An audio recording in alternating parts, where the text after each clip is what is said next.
Bien-aimés frères et sœurs, voici venue votre dévotion quotidienne. La revendication de Satan. Toute cette autorité, je vous la donnerai, ainsi que leur gloire, car cela m'a été livré, et je le donne à qui je le veux. Luc chapitre 4, verset 6. Quand Jésus a été conduit dans le désert pour être tenté, il a été conduit par l'Esprit de Dieu. Il n'a pas invité à la tentation. Il est allé dans le désert pour être seul, pour contempler sa mission et son œuvre. Par le jeûne et la prière, il devait se préparer au chemin taché de sang qu'il devait parcourir. Mais Satan savait que le Sauveur était allé dans le désert et il pensait que c'était le meilleur moment pour s'approcher de lui.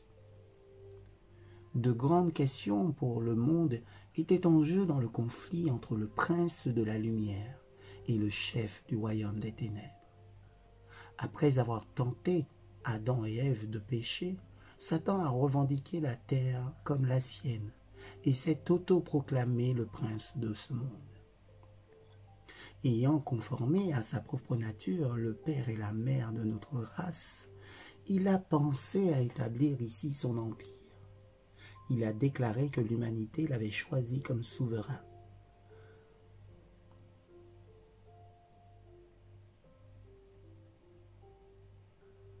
Christ était venu réfuter l'affirmation de Satan. En tant que fils de l'homme, Christ serait loyal à Dieu. Ainsi, il serait démontré que Satan n'avait pas pris le contrôle de la totale race humaine et que sa prétention au monde était fausse. Tous ceux qui désiraient la délivrance de son pouvoir seraient libérés. La domination qu'Adam avait perdue par le péché serait retrouvée. Depuis l'annonce au serpent en Éden, je mettrai l'inimitié entre toi et la femme, et entre ta postérité et sa postérité. Genèse 3, chapitre 15. Satan savait qu'il n'avait pas une influence absolue sur le monde. On voyait dans l'humanité l'œuvre d'un pouvoir qui a résisté à sa domination.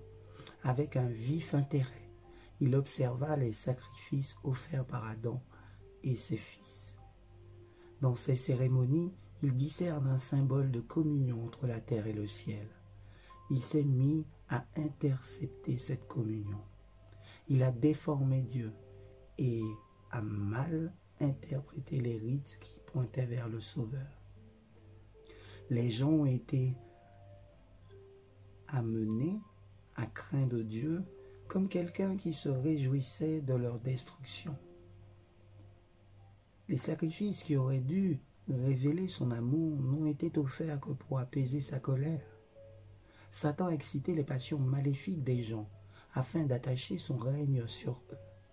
Quand la parole écrite de Dieu a été donnée, Satan a étudié les prophéties de l'avènement du Sauveur. De génération en génération, il a travaillé pour aveugler les gens à ces prophéties, afin qu'ils puissent rejeter Christ à sa venue. Amen.